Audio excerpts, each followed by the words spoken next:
धन्यवाद प्रदीप जी, उन्होंने अपने विचार रखे। अब मैं हमारे क्षत्रिय महासभा के जादव समाज के अध्यक्ष डीपी सिंह जी से अनुरोध करूंगा कि वो आए और हमारे समाज के प्रति जो भी उनकी और आगे की जो भी कार्यशैली है और क्या क्या है वो जरा समझाए। आदरणीय डीपी सिंह।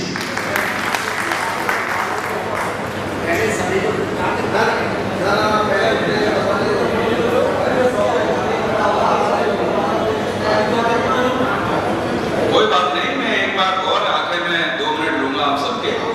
तो अभी सबसे पहले तो कहते हैं कि सुमेरे कृष्ण रसभान किशोरी प्रणव सखा समय कर जोड़ी। जय श्री।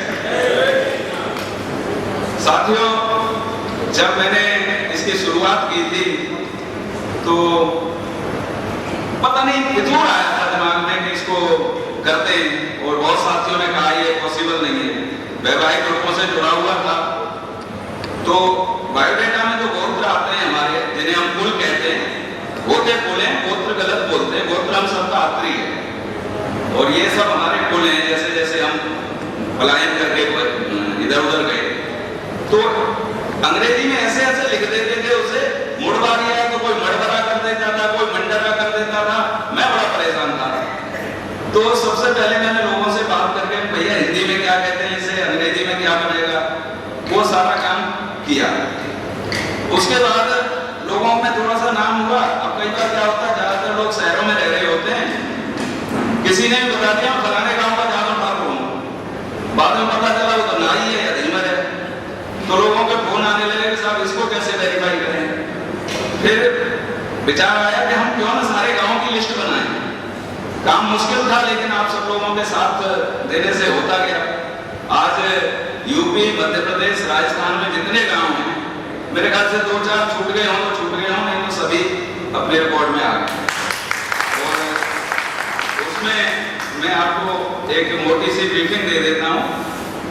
हमारे अलीगढ़ जो है जादव ठाकुरों के गांव के हिसाब से सबसे नंबर 1 पर है। 266 गांव हैं, जहां अकराबाद में 45 हैं, अतरौली में 1 है, इगलास में 4 हैं, खैर में 15 हैं, गनीरी में 8 हैं, चंडोस में 49 हैं, जवा में 32 हैं, धनीपुर में 70 हैं, लोधा में 42 हैं। इस तरह से उसके बाद आगरा में 80 गांव हैं। इसी तरीके से एटा में 89 गांव हैं, 89। गौतम बुद्ध नगर में 8 गांव हैं, बुलंदशहर में 85 गांव हैं, मथुरा में 48 गांव हैं। अब आप कहेंगे मथुरा में तो 52 गांव तो वही हैं, तो ये 48 कैसे हो गए? 13 गांव इसमें पड़ते हैं डींग में, भरतपुर में, वो उधर चले गए लखावन धार और मलाई धार, ये घाट के हिसाब से बोले जाते हैं। तो वो 13 गांव मथुरा के 52 गांव में आते हैं, लेकिन मेरे रिकॉर्ड में वो राजस्थान में चले गए, इसलिए 48 है। और फिरोजाबाद में 70 गांव हैं, 50 नागरी में, 20 टूडला में। हाथरस में आपके 58 गांव हैं। और उसके बाद में कौशाम्बी, जो प्रयागराज का कौशाम्बी, इलाहाबाद का प्रयागराज और कौशाम्बी बन गए। कौशाम्बी में 6 हैं, प्रयागराज में 2 हैं, अमरोहा में 3 है, कासगंज में 1 है, जालौन में 1 है, मैनपुरी में 3 है, बांदा में 19 और कुल 21 हैं, महोबा में 22 है, संभल में 1 है, औरैया में 1 है, कानपुर देहात में 1 है। और साहब मध्य प्रदेश में मेरे पास अभी तक 149 गांव का रिकॉर्ड है, राजस्थान में आपके 125 का रिकॉर्ड है। तो ये सारे गांव का रिकॉर्ड कर लिया। कौन से गांव में कौन सा गोत्र मिलता है यूपी में, इसका पूरा डिटेल अलग है। मेरे ब्लॉग पे, मेरे फेसबुक पे हर समय शेयर रहता है। और मेरी आप सभी से हाथ जोड़ के रिक्वेस्ट है, पहले भी करता हूँ कि जहां गलती है मुझे बता दो।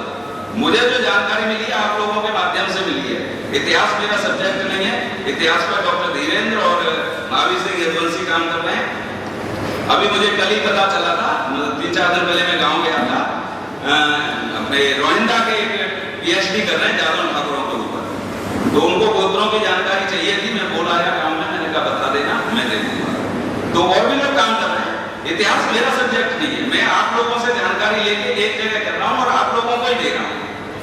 अब इस मेरे जो संगठन है इसका अभी क्या उद्देश्य है, एक तो सबसे पहले आपसी परिचय।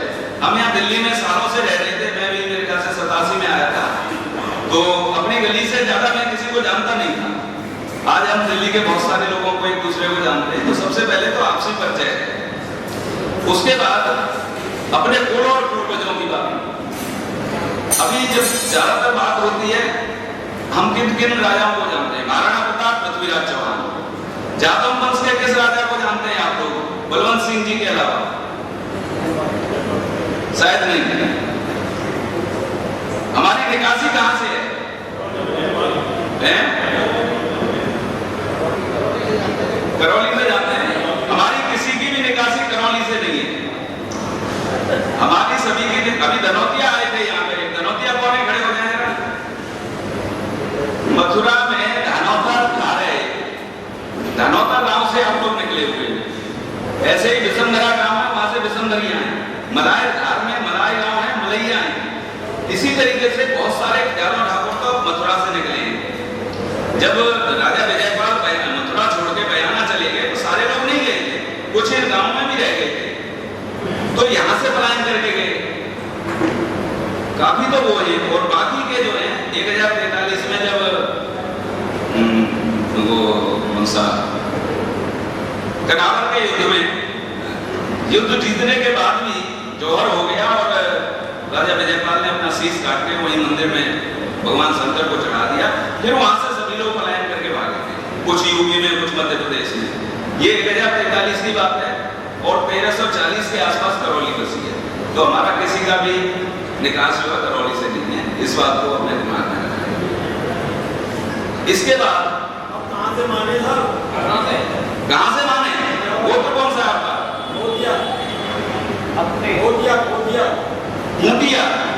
खूंटिया की जानकारी डॉक्टर धीरेन्द्र पाल सिंह ने दी हुई है, वो अलग कोर्स है, उसको मैं यहाँ शेयर नहीं कर रहा, वो आपको मिल जाएगी। सभी गोत्रों का वो बहुत सारी चीजें उन्होंने कर रखी है पहले। मैं तो मथुरा के बाहर गाँव का और दो चार जो और मुझे जानकारी मिली है वो बता रहा हूँ। बाकी सब हर एक गोत्र का पता है, जितने भी गोत्र हैं मैं सबका शेयर करता हूँ। गोत्र तो मैंने सबको पता किए हैं। तो इस संगठन के उस पर आता हूँ उद्देश्यों पे मैं।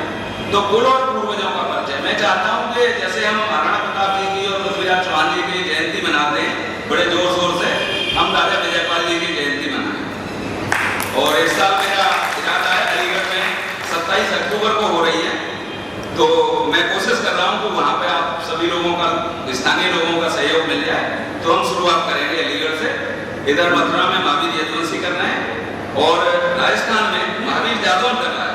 क्षत्रिय अस्तित्व न्याय मोर्चा के नाम से संगठन चलाता है, बहुत अच्छा लड़का है, वो भी कर रहा है। तो हम सब लोग चाहते हैं कि इस साल से हम महावीर जी की जयंती मनाने की शुरुआत करें।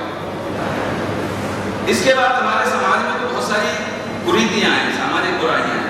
गांव में मैं जाता हूँ, मेरा गांव दरियापुर है, तो मैं बीच बीच में जाता रहता हूँ। 10-12 बीघा जमीन थी, पहले ट्रैक्टर ले आए, फिर ट्रॉली ले आए, फिर मोटरसाइकिल ले आए, वो सारी खत्म हो गई। 300 रुपए की दिहाड़ी मजदूरी करता है और शाम को 150 की शराब पी के और इसको गाली दे उसको गाली दे, उससे धन्ना से कोई नहीं है खानदान में।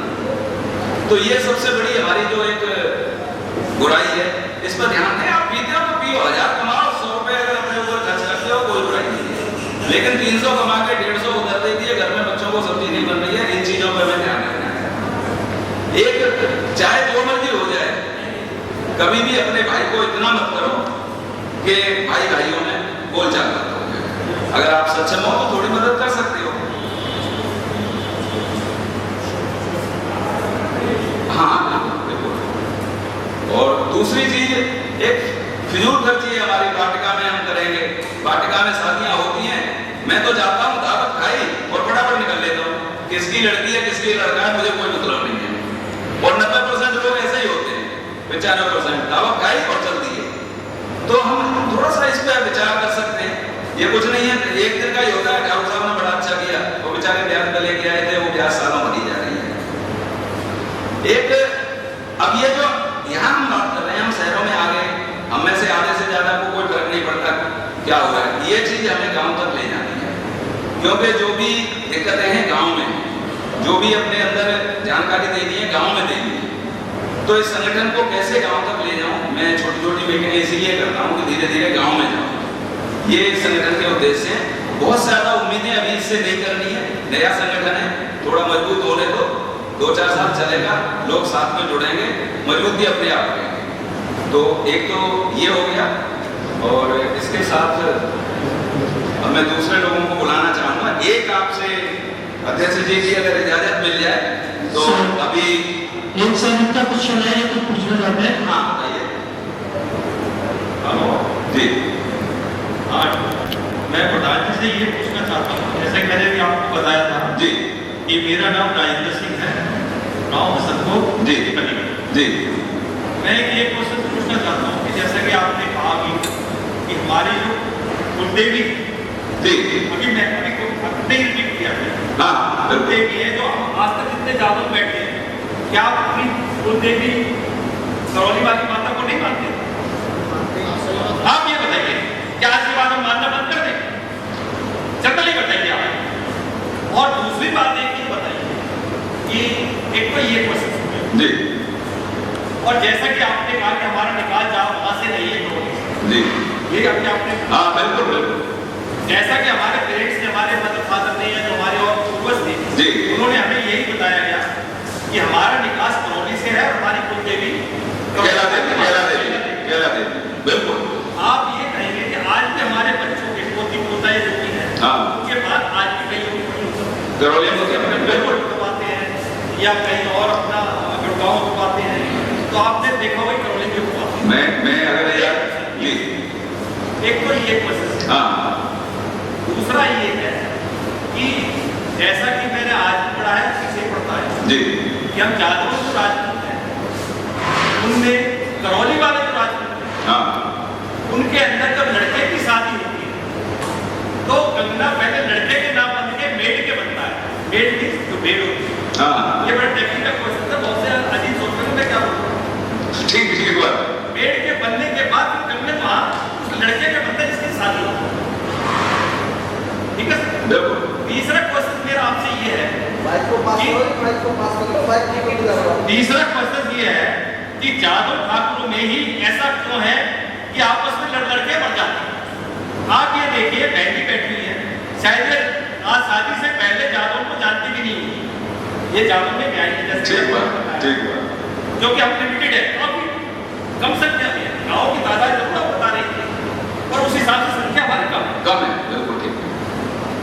एक ये क्वेश्चन आप ये बताइए, इनका जवाब तो जो पहला क्वेश्चन था आपका करौली से, मुझे भी जब मैं गांव में रहता था तो यही बताया गया था कि हमारी निकासी करौली से, क्योंकि जादौन इतिहास के ऊपर सबसे ज्यादा कम काम हुआ है।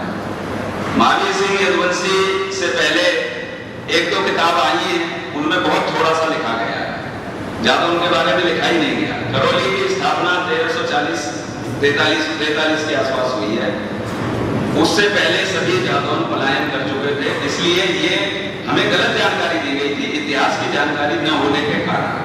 फिर मुझे सारे सोना से निकले थे, सोना में बने थे सोनगिरी जादौन। करौली जो है अब आपने कुलदेवी माना था, कुलदेवी करौली वाली हमारी इसलिए हुई कि वो करौली राजघराने से ज्यादा पूज्य हो गई, उन्होंने करौली राजघराने में उनको माना। वहीं करौली के पास में ही योग माया का मंदिर है। अब बात वही है कि आप कितने भी प्रतिष्ठित हैं, आप एक साइड में बैठ गए और दूसरी साइड में बड़े लोग किसी मेरे जैसे छुटभैये के साथ आ गए तो उसी की होगी। केला देवी में और योग माया में कोई अंतर नहीं है, एक ही चीज है।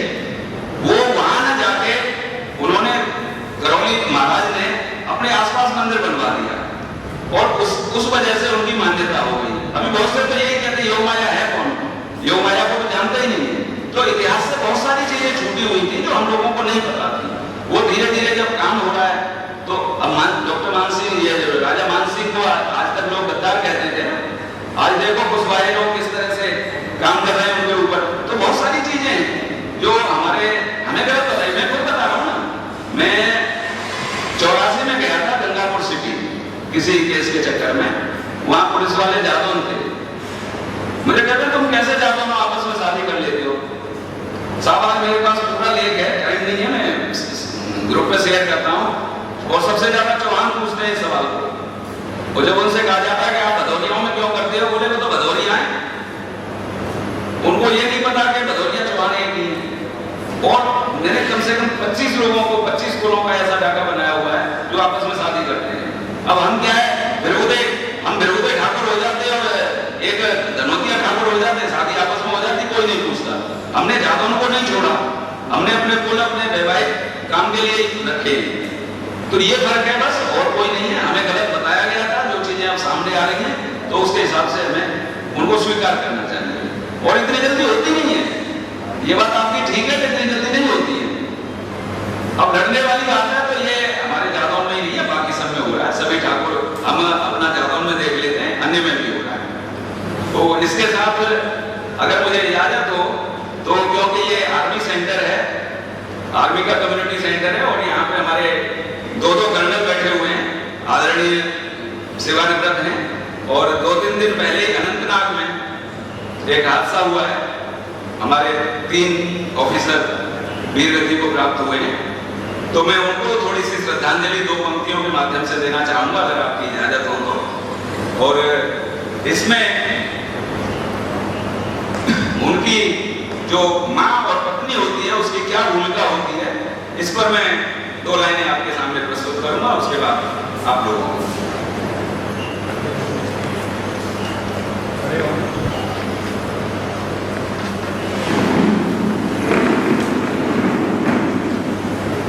अभी जैसा कि मैंने कहा, ये पंक्तियां मैंने 1 साल पहले लिखी थी। और फौजी तो होता ही सीना तान पे खड़ा हो जाता है वहां पर, लेकिन उसकी माँ और उसकी पत्नी वो कितनी वीरांगना होती है, उसका हृदय कैसा होता है उसके। और मैं टीवी पर भी देख रहा था, अभी भी एक माँ कह रही थी कि मैं अपने बेटे को सलाम करूंगी। तो उसी माँ की भावना को मैंने इन लाइनों में किया है कि सरहद पर बेटे की शहादत की खबर जैसे ही माँ को मिली, सरहद पर बेटे की शहादत की खबर जैसे ही माँ को मिली, रोक कर आंखों के समंदर को वंदे मातरम से दी पहली श्रद्धांजलि। रोक कर आंखों के समंदर को वंदे मातरम से दी पहली श्रद्धांजलि। और फिर बोली, माँ भारती तुम उदास मत होना।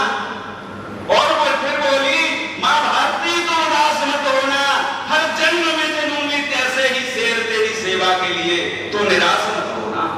हर जन्म में जनूंगी ऐसे ही शेर तेरी सेवा के लिए, तू निराश मत होना। और शहादत पर मेरे लाल की कोई आंसू न बहाना, शहादत पर मेरे लाल की कोई आंसू न बहाना, किससे मेरे लाल की शहादत के आने वाली पीढ़ियों को सुनाना, आने वाली पीढ़ियों को सुनाना। और इन 2 पंक्तियों में एक माँ अपने बेटे को सरहद पर भेजते हुए क्या कह रही है?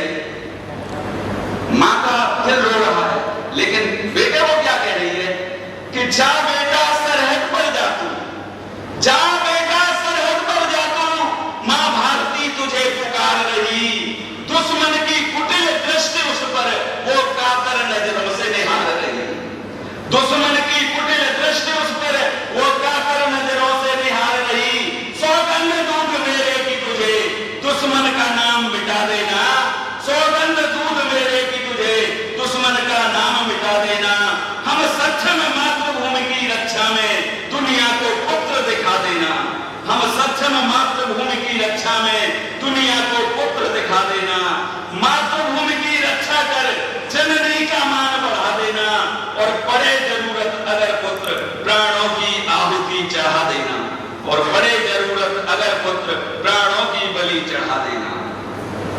ये एक माँ है जो सीने पे पत्थर रख के अपने बेटे को कहती है। और पत्नी, जिसकी तो सारी दुनिया ही उसका पति होता है, वो क्या कहती है कि करके सिंदूर से माथे पर तिलक,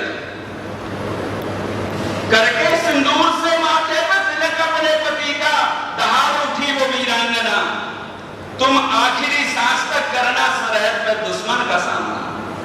जब वो जा रहा है तो उसे कह रही है, होती हो अगर मेरी मान सुनी तो हो जा जाने देना, होती वाले मेरी मांग सुनी तो हो जाने देना, जरूरत पड़े तो तिरंगा ओढ़ कर आ जाना, खुद को उसमें सो जाने देना, जरूरत पड़े तो तिरंगा ओढ़ कर खुद को सो जाने देना, मां भारती की रक्षा के लिए सहर्ष पहन लूंगी वैधव्य का गहना, मां भारती की रक्षा के लिए सहर्ष पहन लूंगी वैधव्य का गहना, यहां मैं सब संभाल लूंगी तुम सरहद पर सजग रहना, यहां मैं सब संभाल लूंगी तुम सरहद पर सजग रहना।